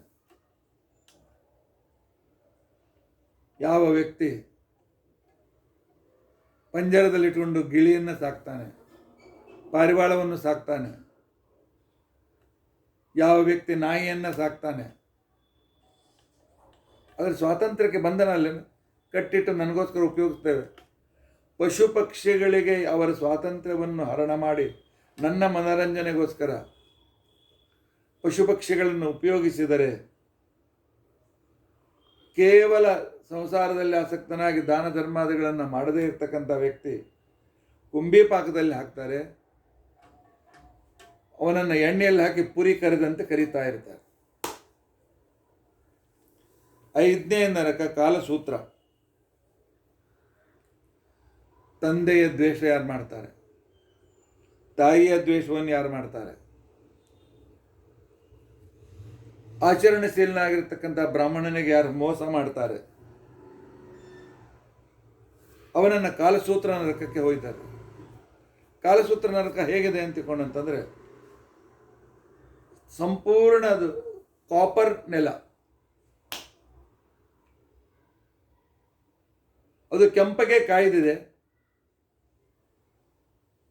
ಅದರ ಮೇಲೆ ಅದನ್ನು ಹಾಕ್ತಾರೆ ಯಮದೂತರು. ಕಾಯ್ದ ಹಂಚಿನ ಮೇಲೆ ಈ ಬದನೆಕಾಯಿ ಹಾಕಿ ಇವರು ಸುಡ್ತಾ ಇರ್ತಾರೆ ನೋಡ್ರಿ, ಅದರ ಮೇಲಿನ ಸೊಪ್ಪೆ ಎಲ್ಲ ಕಿತ್ತಿ ಬರ್ತದೆ. ಹಾಗೆ ಇವನ ಚರ್ಮ ಕಿತ್ತಿ ಬರ್ತದೆ. ಆ ಇದರಲ್ಲಿ ಇವನನ್ನು ಆ ಬಿಸಿಯಾಗಿರ್ತಕ್ಕಂಥ ಹಂಚಿನ ಮೇಲೆ ಇವನನ್ನು ಹಾಕಿ ಉರುಳಾಡಿಸ್ತಾ ಇರ್ತಾರೆ. ಅದರಿಂದಾಗಿ ತಂದೆ ತಾಯಿ ಬಂಧು ಬಳಗದವರ ದ್ರೋಹ ಮಾಡಬಾರ್ದು, ಮೋಸ ಮಾಡಬಾರ್ದು, ಪೀಡೆ ಕೊಡಬಾರ್ದು, ಅವರಿಗೆ ತಳತಳ ಅಂತ ಅನಿಸ್ಬಾರ್ದು. ಇದರ ನಂತರ ಅಸಿಪತ್ರವನ ಅಂತಿದೆ, 6ನೇ ನರಕ. ಅಲ್ಲಿ ಹುಲ್ಲುಗಳು ಬೆಳೆದಿವೆ, ಹುಲ್ಲುಗಳು ಎಲೆಗಳು ಅಗಲ ಇವೆ, ಆದರೆ ಅದರ ಮೇಲೆ ಖಡ್ಗದಂತೆ ತಲವಾರಂತೆ ಚೂಪಾಗಿದೆ. ಚೂಪಾದಿರತಕ್ಕಂಥ ಇವನಿಗೆ ಯಾವ ವ್ಯಕ್ತಿ ಬ್ರಾಹ್ಮಣನಾಗಿ, ಹಿಂದೂ ಆಗಿ, ವೇದ ಮತ್ತು ಧರ್ಮಶಾಸ್ತ್ರದಲ್ಲಿ ಹೇಳಿದಂತೆ, ಬ್ರಾಹ್ಮಣ ಕ್ಷತ್ರಿಯ ವೈಶ್ಯರೇ ಇರಲಿ, ವೇದದಲ್ಲಿ ಹೇಳಿದಂತೆ ಧರ್ಮಶಾಸ್ತ್ರದಲ್ಲಿ ಹೇಳಿದಂತೆ ತನ್ನ ವರ್ಣಾಶ್ರಮೋಚಿತವಾದ ಧರ್ಮಗಳನ್ನು ಆಚರಣೆ ಮಾಡೋದಿಲ್ಲ, ಯಾವುದೋ ಬಾಬಾ ಯಾವುದೋ ಮಾತಾ ಅಂತ ತಿಳ್ಕೊಂಡಂತೇಳಿ ನಾಸ್ತಿಕರ ಹಿಂದೆ ಹೋಗಿ ದೇವರನ್ನು ಮರೀತಾರೆ. ಇಂಥವರನ್ನು ಒಯ್ದು ಅಸಿಪತ್ರವನದಲ್ಲಿ ಹಾಕ್ತಾರೆ, ಮೇಲಿನಿಂದ ಎಸಿತಾರೆ. ಶರೀರದಲ್ಲಿ 20 ಕಡೆಯಲ್ಲಿ ಮೇಲೆ ಸೂಜಿಗಳು ಮೇಲೆ ಬರ್ತದೆ, ಅದರಲ್ಲಿ ಸಿಕ್ಕೊಂಡು ಬಿಡ್ತಾನೆ, ಎಳಿತಾರೆ. ಶರೀರ ಚಿಂದಿ ಚಿಂದಿ ಚಿಂದಿ ಚಿಂದಿ ಆಗ್ತದೆ, ಅದ್ರ ಪ್ರಾಣ ಹೋಗೋದಿಲ್ಲ.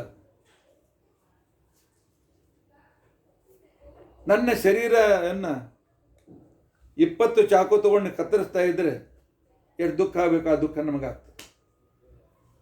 ಅದಕ್ಕೋಸ್ಕರ ವೇದಶಾಸ್ತ್ರದ ದಾರಿಯನ್ನು ಬಿಟ್ಟು ಯಾವುದೋ ಅಡ್ಡದಾರಿಗೆ ಹೋಗಬೇಡಿ, ಯಾವುದೋ ಬಾಬಾ ಮಾತಾಗಳ ಹಿಂದೆ ಬೀಳಬೇಡಿ ಅಂತೇಳಿ ಭಾಗವತ ನಮಗೆ ಹೇಳ್ತಾರೆ. 7ನೇ ನರಕ ಅಂತಿಕೊಂಡಂತೇಳಿ ಸೂಕರ ಮುಖ ಅಂತಿಕೊಂಡಂಥ ನರಕ ಇದೆ. ಯಾವನು ರಾಜನಾಗಿ ಅಥವಾ ಮ್ಯಾನೇಜರ್ ಆಗಿ, ಆಫೀಸರ್ ಆಗಿ, ಅಥವಾ ಒಂದು ಕಂಪನಿ ಅಧಿಕಾರಿಯಾಗಿ ಸರಿಯಾಗಿ ಸಂಬಳ ಕೊಡೋದಿಲ್ಲ, ಯಾರು ತಪ್ಪು ಮಾಡಿರ್ತಾರೆ ಅವರಿಗೆ ಶಿಕ್ಷೆ ಕೊಡದೆ, ಯಾರು ತಪ್ಪು ಮಾಡೋದಿಲ್ಲ ತಾನು ಬೇಡಾದವರಂತೆ ಅವ್ರು ಶಿಕ್ಷೆ ಕೊಡ್ತಾರೆ, ಅವ್ರಿಗೆ ಪೀಡೆ ಕೊಡ್ತಾರೆ, ಅವರಿಗೆ ಅನೇಕ ರೀತಿಯಿಂದ ತ್ರಾಸು ಕೊಡ್ತಾರೆ. ತಮ್ಮ ಕೆಳಗಿನವಂಥವರಿಗೆ ಎಕ್ಸ್ಪ್ಲಾಯ್ಟ್ ಯಾರು ಮಾಡ್ತಾರೆ, ಆಫೀಸರೇ ಇರಲಿ, ಮ್ಯಾನೇಜರೇ ಇರಲಿ, ಆನೆ ಇರಲಿ, ರಾಜನೇ ಇರಲಿ, ಅಂಥವರನ್ನು ಒಯ್ದು ಸೂಕರ ಮುಖ ಅಂತಿಕೊಂಡಂತ ಹೇಳಿ ಅಲ್ಲಿ ಹಾಕ್ತಾರೆ. ಅಲ್ಲಿ ಹಂದಿಯಂಥ ಕೆಲವು ಕ್ರೂರ ಪ್ರಾಣಿ ಇವೆ. ಇವನನ್ನು ನರಕದಲ್ಲಿ ಹಾಕಿದ ಕ್ಷಣಕ್ಕೆ ಬರ್ತದೆ, ಒಂದು ಬಾಯಿ ಹಾಕಿ ಒಂದು ಬೆರಳನ್ನು ಕಿತ್ತದೆ ಒಂದು ಪ್ರಾಣಿ, ಇನ್ನೊಂದು ನಮ್ಮ ಕೂದಲನ್ನು ಕಿತ್ತದೆ, ಇನ್ನೊಂದು ನಾನು ಕಣ್ಣನ್ನಲ್ಲಿ ಬಾಯಿ ಹಾಕಿ ಕಣ್ಣು ಕಿತ್ತಿ ತೆಗಿತದೆ, ನನ್ನ ಹೊಟ್ಟೆಯಲ್ಲಿ ಹಾಕಿ ಮಾಂಸ ಹೊರಗೆ ತೆಗಿತದೆ. ಶರೀರ ಸಾಯೋದಿಲ್ಲ, ದುಃಖ ಅನುಭವಿಸ್ಬೇಕು. 8ನೇ ನರಕ ಅಂತಿಕೊಂಡಂತಂದರೆ ಈ ನರಕಕ್ಕೆ ಅಂಧಕೂಪ ಅಂತ ತಿಳ್ಕೊಂಡಂತೇಳಿ ಹೆಸರು. ಯಾವನು ಹೆಂಡತಿಯನ್ನು ಉಪವಾಸ ಹಾಕ್ತಾನೆ, ಮಕ್ಕಳನ್ನು ಉಪವಾಸ ಕೆಡವುತ್ತಾನೆ, ಯಜಮಾನನಾಗಿ ತಾನು ಮಜಾ ಮಾಡ್ತಾ ಆ ನಂತರ ಉಳಿದವರಿಗೆ ಎಕ್ಸ್ಪ್ಲಾಯ್ಟ್ ಮಾಡ್ತಾನೆ, ಬಂಧು ಬಾಂಧವರಿಗೆ ಯೋಗಕ್ಷೇಮ ನೋಡಿಕೊಳ್ಳೋದಿಲ್ಲ, ಅಂಥ ವ್ಯಕ್ತಿಯನ್ನು ಈ ಅಂಧಕೂಪ ನರಕದಲ್ಲಿ ಹಾಕ್ತಾರೆ. ಇಲ್ಲಿ ಅನೇಕ ಕ್ರೂರವಾಗಿರ್ತಕ್ಕಂಥ ಮೃಗಗಳಿವೆ. ಕ್ರೂರ ಮೃಗಗಳು ಮೈಯೆಲ್ಲ ಕುಷ್ಠ ರೋಗ ಆಗಿ ಮೈಯೆಲ್ಲ ಕೊಳಿತದೆ, ಹುಳುಗಳಾಗ್ತವೆ ಮೈ ತುಂಬ. ಕ್ರೂರ ಮೃಗಗಳು ಅದನ್ನು ಕಿತ್ತಿ ಕಿತ್ತಿ ತಿಂತಾ ಇರ್ತಾರೆ, ಪ್ರಾಣ ಹೋಗೋದಿಲ್ಲ, ದುಃಖ ಅನುಭವಿಸ್ಬೇಕು. 9ನೇ ನರಕ ವಿಷಸನ ಅಂತ ತಿಳ್ಕೊಂಡಂತ ಹೇಳಿ. ಯಾರು ಯಜ್ಞ ಆಗದ ನೆವದಿಂದ ಪಶುಗಳನ್ನು ಬಲಿ ಕೊಡ್ತಾರೆ, ಯಾರು ಯಾವ ವರ್ಣಗಳಿಗೆ ಮಾಂಸ ನಿಷಿದ್ಧ ಇದೆ ಅಂಥವ್ರು ಮಾಂಸವನ್ನು ತಿಂತಾರೆ, ಯಾರು ಅಭಕ್ಷ್ಯ ಭಕ್ಷ್ಯಗಳನ್ನು ತಿಂತಾರೆ ಅಂಥವ್ರು ವಿಷಸನ ಅಂತ ನರಕದಲ್ಲಿ ಹಾಕ್ತಾರೆ. ಈ ನರಕದಲ್ಲಿ ಬಿದ್ದಾಕ್ಷಣಕ್ಕೇನೆ ಪ್ರಾಣಿಗಳು ಬರ್ತವೆ, ತಮ್ಮ ಬಾಯಿಗೆ ಹಚ್ತಿರ್ತದೆ, ನಮ್ದೆಲ್ಲ ರಕ್ತ ಕುಡಿತದೆ, ಮೈಯೆಲ್ಲ ವೇದನೆ ಆಗ್ತದೆ, ಮತ್ತೆ ಹೊಸ ರಕ್ತ ಬರ್ತದೆ, ಮತ್ತೆ ಕುಡಿತಾರೆ, ಮತ್ತೆ ನಮ್ಮ ಮಾಂಸವನ್ನು ಕಿತ್ತಿ ಹಾಕ್ತಾರೆ. ಆ ನಂತರ 11ನೇ ನರಕ ದಂದಶೂಕ ಅಂತ ತಿಳ್ಕೊಂಡು ಅಂತ ಹೇಳಿ ಭೀಕರವಾದ ಹಾವುಗಳಲ್ಲಿವೆ. ಯಾರು ಇನ್ನೊಬ್ಬರಿಗೆ ಅಂಜಿಸಿ ಪೀಡಿಸಿ ತಾವು ಮಜಾ ಮಾಡ್ತಾರೆ, ಚಾಕು ತೋರಿಸಿ ಏನಿದೆಲ್ಲ ಕೊಡು ಅಂತ ತಿಳ್ಕೊಂಡು ಕೊಳ್ಳಲ್ಲಿ ಕೈ ಹಾಕಿ ಕಿತ್ಕೊಂಡು ಸರಗಳರು ಸರ ತಗೊಂಡು ಹೋಗ್ತಾರೆ. ಅಥವಾ ಅಕ್ಕನಿಗೋ ತಮ್ಮನಿಗೋ ತಂಗಿಗೋ ಅಣ್ಣನಿಗೋ ಅಪ್ಪನಿಗೋ ಮೋಸ ಮಾಡಿ, ಅಥವಾ ಗಂಡನಿಗೋ ಮೋಸ ಮಾಡಿ, ಅಥವಾ ಹೆಂಡತಿಗೋ ಮೋಸ ಮಾಡಿ ಅವರ ಸಂಪತ್ತಿಯನ್ನು ತಾವು ತೆಗೆದುಕೊಳ್ತಾರೆ. ಅಂಥವರಿಗೆ ದಂದಶೂಕ ನರಕದಲ್ಲಿ ಹಾಕಿ 24 ತಾಸು ವಿಷಪೂರಿತ ಹಾವುಗಳು ಕಚ್ತಾ ಇರ್ತದೆ, ಮೈಯೆಲ್ಲ ವಿಷ ಉರಿದು ದಗದಗ ಉರಿತಿರ್ತದೆ, ಆದರೆ ಪಾವು ಬರೋದಿಲ್ಲ. ಏನು ಮಾಡೋದು? ಆ ನಂತರ ಅವಟ ನಿರೋಧ ಅಂತ ತಿಳ್ಕೊಂಡಂತ ಹೇಳಿ 12ನೇ ನರಕ. ಆ ನರಕದಲ್ಲಿ ಆಹಾರವನ್ನು ಮಾಡಿ ನಾವು ಹಳಕ್ತೀವಲ್ಲ, ಹೆಚ್ಚಿಗೆ ಮಾಡೋದು, ತಾವು ತಿನ್ನೋದಿಲ್ಲ, ಇನ್ನೊಬ್ರಿಗೂ ಕೊಡೋದಿಲ್ಲ, ಅಥವಾ ಪಶುಗಳಿಗೂ ಹಾಕೋದಿಲ್ಲ, ಆ ಪದಾರ್ಥ ಹಾಳು ಮಾಡಿ ತಿಪ್ಪಿಗೆಸೋದು. ಮನೆಯಲ್ಲೇ ಪದಾರ್ಥ ಹಳಸುವಂತೆ ಮಾಡಿ ತಿಪ್ಪಿಗೆ ಯಾರು ಎಸಿತಾರೆ, ಎಷ್ಟು ಬೇಕು ಅಷ್ಟೇ ಮಾಡಿಕೊಳ್ಬೇಕು, ಹೆಚ್ಚಿಗಾಗಿದ್ದರೆ ಪಶುಗಳಿಗೆ ಇತ್ಯಾದಿಗಳನ್ನು ಕೊಡಬೇಕು, ಪಶುಗಳಿಗೆ ಕೊಡಬೇಕು.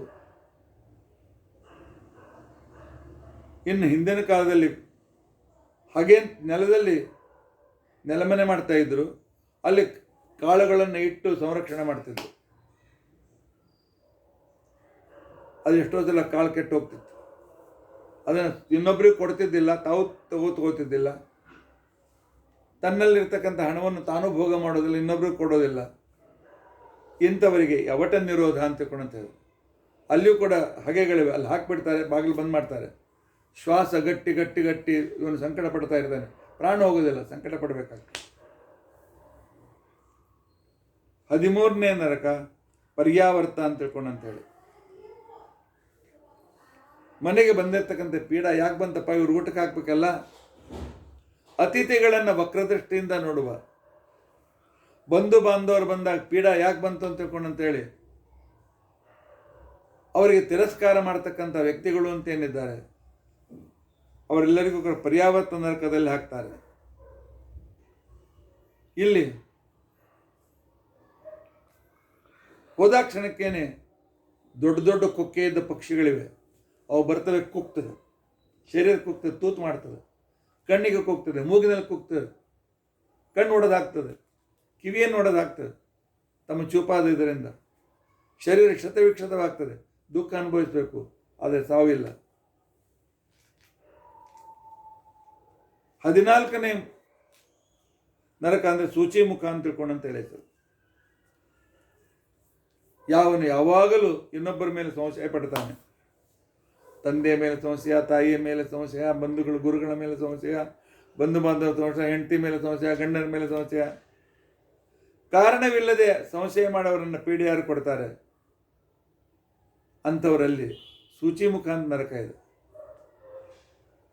ಅಲ್ಲೇನಿಲ್ಲ, ಹೋದಾಕ್ಷಣಕ್ಕೇನೆ ಈ ಬಟ್ಟೆ ಕತ್ತರಿಸ್ತಾರಲ್ಲ ಹಾಗೆ ಕೈ ಕತ್ತರಿಸ್ತಾರೆ, ಮಷೀನಲ್ಲಿ ಹಾಕಿ ಮತ್ತೆ ಹೊಲಿತಾರೆ, ಕಾಲು ಕತ್ತರಿಸ್ತಾರೆ ಮತ್ತು ಮಷೀನ್ ಕೆಳಗೆ ಹಾಕಿ ಹೊಲಿತಾರೆ. ನಿಮ್ಮ ಕೈಯನ್ನು ಮಷೀನ್ದಲ್ಲಿ ಹಾಕಿ ಹೊಲಿಸ್ಕೊಳ್ಳೋದು ನೋಡೋಣ. ಸೂಚಿಮುಖ ನರಕದಲ್ಲಿ ಇಷ್ಟೆಲ್ಲ ದುಃಖಗಳಿವೆ. 15ನೇ ನರಕ ಅಂತ ತಿಳ್ಕೊಂಡಂತಂದರೆ ಕ್ರಿಮಿ ಭೋಜನ ಅಂತ ತಿಳ್ಕೊಂಡಂತೆ. ಇವತ್ತು ನಾವು ಹೋಟೆಲ್ಗೆ ಹೋಗಿ ಪಿಜ್ಜಾ ಬರ್ಗರ್ ಅಂತ ಮಜಾ ತಿಂತೀರಲ್ಲ, ಅಭಕ್ಷ್ಯ ಭಕ್ಷಣ ನೈವೇದ್ಯ ತೋರಿಸದೇ ಇರತಕ್ಕಂಥ ಆಹಾರವನ್ನು ನಾವು ತಿಂತೀವಲ್ಲ, ಅಲ್ಲಿ ಆ ನರಕದಲ್ಲಿ ಹಸಿವೆ ಅಂತಂದಾಕ್ಷಣಕ್ಕೇನೆ ಹುಳಗಳನ್ನು ತಂದಾಕ್ತಾರೆ. ಹೊಸ ಹೊಸ ಕೆಟ್ಟ ಹುಳಗಳನ್ನು ತಿನ್ನೊಂದು ತಿಂದೇ ಇದ್ದರೆ ಬಾಯಿ ತೆಗೆದು ಆ ಹುಳಗಳನ್ನ ಬಾಯಲ್ಲಿ ಹಾಕ್ತಾರೆ, ಹೊಲಸನ್ನು ಬಾಯಲ್ಲಿ ಹಾಕ್ತಾರೆ. ಯಾಕೆ? ನೈವೇದ್ಯ ಮಾಡಿದೆ ತಿಂದಿಯಲ್ಲ, ದುಃಖ ಅನುಭವಿಸು ಅಂತ ತಿಳ್ಕೊಂಡಂತೆ. ಅದಕ್ಕೋಸ್ಕರ ಹೋಟೆಲ್ಗೆ ಹೋಗ್ತಕ್ಕಂಥವ್ರು ಭಾಳ ವಿಚಾರ ಮಾಡಬೇಕು. ನೈವೇದ್ಯವಿಲ್ಲದೆ ಹೊರಗಿನ ತಿಂತಕ್ಕಂಥವ್ರಿಗೆ ಈ ನರಕ ತಪ್ಪಿದ್ದಲ್ಲ. 14ನೇ ನರಕ ಸಂದಶ ಅಂತ ತಿಳ್ಕೊಂಡಂತೇಳಿ. ನೀವು ಅನ್ಬೋದಲ್ಲ, ನಿಮ್ಮ ಇವತ್ತು ಪ್ರವಚನ ಕೇಳದೇ ಇದ್ರೆ ಚೆನ್ನಾಗಿತ್ತು ಅಂತ ತಿಳ್ಕೊಂಡು. ಚೆನ್ನಾಗಿತ್ತು ಬಿಟ್ಟು ಕೇಳಲೇಬೇಕು, ಯಾಕಂತ ಭಾಗವತದಲ್ಲಿ ಹೇಳಿದ್ದಾರೆ. ಇನ್ನೊಬ್ಬರ ಬಂಗಾರವನ್ನು ಅಪಹಾರ ಮಾಡ್ತಕ್ಕಂಥ ವ್ಯಕ್ತಿ, ಇನ್ನೊಬ್ಬರಿಗೆ ಅಂಜಿಸಿ ಬೆದರಿಸಿ ಅವರ ಆಸ್ತಿಯನ್ನು ಕಬಳಿಸ್ತಕ್ಕಂಥ ವ್ಯಕ್ತಿ, ಇನ್ನೊಬ್ಬರನ್ನು ಪೀಡಿಸ್ತಕ್ಕಂಥ ವ್ಯಕ್ತಿ, ಸಂದಶ ಅಂತ ತಿಳ್ಕೊಂಡಂಥ ನರಕ ಇದೆ. ಅಲ್ಲಿ ಸೂಜಿಯಂತೆ ಚೂಪಾಗಿರ್ತಕ್ಕಂಥ ಪಕ್ಷಿಗಳು, ಹುಳಗಳು ಇವೆ. 24 ತಾಸು ಚುಚ್ತಾನೇ ಇರ್ತವೆ. ಶರೀರ ಎಲ್ಲ ಚುಚ್ಚು ಚುಚ್ಚು ಚಾಲನೆ ಆಗ್ತದೆ. 17ನೇ ನರಕ ತಪ್ತ ಸೂರ್ಮಿ ಅಂತ ತಿಳ್ಕೊಂಡಂತೇಳಿ. ಪರಪುರುಷರ ಜೊತೆಗೆ ಸಂಘ ಮಾಡಿದರೆ, ಪರ ಸ್ತ್ರೀಯರ ಜೊತೆಗೆ ಸಂಘ ಮಾಡಿದರೆ, ಇಲ್ಲಿ ಉಕ್ಕಿನ ಕಾಯ್ದ ಬೆಂಕಿಯ ಪುರುಷನ ಒಂದು ಪ್ರತಿಮೆ ಇದೆ, ಸ್ತ್ರೀಯ ಪ್ರತಿಮೆ ಇದೆ. ಪರಪುರುಷರ ಜೊತೆ ಹೋಗ್ತಕ್ಕಂಥ ಹೆಣ್ಮಕ್ಳನ್ನು ಆ ಕಾಯ್ದ ಕೆಂಪಾಗಿರ್ತಕ್ಕಂಥ ಪುರುಷನ ಜೊತೆ ಕಟ್ಟಿ ಹಾಕಿಬಿಡ್ತಾರೆ. ಮೈಯೆಲ್ಲ ಸುಡುತ್ತಾರೆ, ಒಂದೇ ಸಮನೆ ದುಃಖ ಅನುಭವಿಸ್ಬೇಕು. ಪರಸ್ತ್ರೀಯರಿಂದ ಹೋಗ್ತಕ್ಕಂಥವರಿಗೆ ಆ ಹೆಣ್ಣು ಗೊಂಬೆಗೆ ಕಟ್ಟಿಬಿಡ್ತಾರೆ. ಕೆಂಪಾಗಿ ಕಾಯ್ದಿರ್ತದೆ, ಕೆಂಪಾಗಿ ಕಾಯ್ದದಕ್ಕೆ ಹೋಗಿ ಅಪ್ಕೊಳ್ಳಿ ನೋಡೋಣ ಏನು ಗೊತ್ತಾಗ್ತದೆ ನಿಮ್ಗೆ. 20ನೇ ನರಕ ಅಂತ ತಿಳ್ಕೊಂಡಂತಂದರೆ ವೈಶಸನ ಅಂತ ತಿಳ್ಕೊಂಡಂತೇಳಿ. ಮರ್ಯಾದೆ ಬಿಟ್ಟು ಹೆಣ್ಮಕ್ಳು, ಗಂಡಸರು ಅರ್ಧ ಬಟ್ಟೆ ಹಾಕ್ಕೊಂಡು ತಮ್ಮ ಶರೀರ ಪ್ರದರ್ಶನ ಮಾಡ್ತಾರಲ್ಲ ನಟ ನಟಿಯರು, ಆಗಿನ ಈಗಿನ ಮನೆಯ ಹೆಣ್ಮಕ್ಳು ಕೂಡ ಭಾಳ ಕಡಿಮೆ ಬಟ್ಟೆ, ಮೈಯೆಲ್ಲ ಕಾಣಬೇಕು ಆ ರೀತಿಯಾಗಿಯೇ ಬಟ್ಟೆ ಹಾಕ್ಕೊಳ್ತಾರೆ. ಇಲ್ಲೇನೋ ನಾವು ಫ್ಯಾಷನ್ ಅಂತ ಮಾಡ್ತೇವೆ. ಅವರನ್ನು ಒಯ್ದು ಈ ನರಕದಲ್ಲಿ ಹಾಕ್ತಾರೆ. ಯಾವ ನರಕದಲ್ಲಿ? ತಪ್ತ ಸೂರ್ಮಿ ಅಂತ ತಿಳ್ಕೊಂಡಂತೇಳಿ. ಇಲ್ಲ, ಇದು ವಜ್ರಕಂಟಕ ಅಂತ ತಿಳ್ಕೊಂಡಂತೇಳಿ. ಅಲ್ಲಿ ವಜ್ರದಟ್ಟೆ ಚೂಪಾಗಿರ್ತಕ್ಕಂಥ ಮುಳ್ಳುಗಳಿವೆ. ಮೇಲಿನಿಂದ ಎಸೀತಾರೆ, ಮೈಯೆಲ್ಲ ಮುಳ್ಳು ಸೂಸ್ತದೆ, ತೆಗಿತಾರೆ, ಮತ್ತೆ ಎಸೀತಾರೆ, ಮತ್ತೆ ತೆಗಿತಾರೆ, ಮತ್ತೆ ಎಸೀತಾರೆ. 18ನೇ ನರಕ ಅಂತ ತಿಳ್ಕೊಂಡಂತಂದ್ರೆ ಆ ನರಕ ವಜ್ರಕಂಟಕ ಆಯಿತು. 19ನೇ ನರಕ ವೈತರಣಿ. ಯಾರು ಧರ್ಮ ಬಿಡ್ತಾರೆ, ಬೇರೆ ಧರ್ಮ ಸ್ವೀಕಾರ ಮಾಡ್ತಾರೆ, ನಮ್ಮ ಧರ್ಮದಲ್ಲಿದ್ದು ಕೂಡ ಸಂಧ್ಯಾ ವಂದನೆ, ದೇವ್ರ ಪೂಜೆ ಇತ್ಯಾದಿಲ್ಲ ಸ್ವಧರ್ಮವನ್ನು ಯಾರು ಆಚರಣೆ ಮಾಡೋದಿಲ್ಲ, ಅಂಥವರೆಲ್ಲರಿಗೂ ಈ ವೈತರಣಿಯಲ್ಲಿ ಹಾಕ್ತಾರೆ. ರಕ್ತ ಇದೆ, ಕೀವು ಇದೆ, ಕಫ ಇದೆ, ಉಳುಗದು ಕಾರ್ಯದ ವಸ್ತುಗಳಿವೆ, ಅದರ ಮಧ್ಯದಲ್ಲಿ ಹಾಕಿ ಅದನ್ನೇ ಕುಡಿಬೇಕು, ಅದನ್ನೇ ಇದು ಮಾಡಬೇಕು, ಅಲ್ಲೇ ದುಃಖ ಅನುಭವಿಸ್ಬೇಕು.